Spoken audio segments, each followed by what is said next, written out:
بسم الله الرحمن الرحيم. يا أيها المزمل قم الليل إلا قليلا نصفه أو انقص منه قليلا أو زد عليه ورتل القرآن ترتيلا إنا سنلقي عليك قولا ثقيلا إن ناشئة الليل هي أشد وطئا وأقوم قيلا إن لك في النهار سبحا طويلا واذكر اسم ربك وتبتل إليه تبتيلا رب المشرق والمغرب لا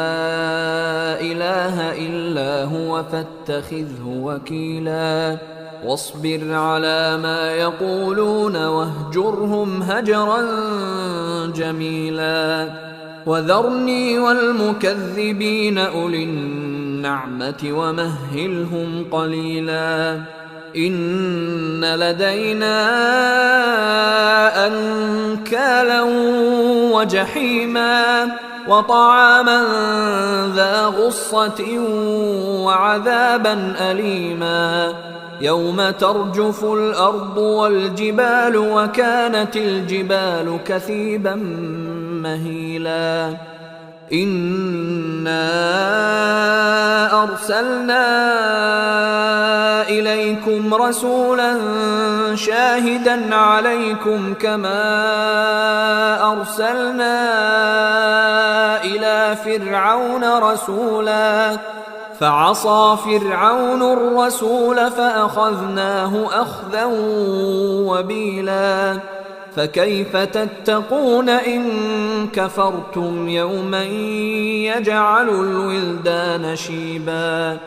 السماء منفطر به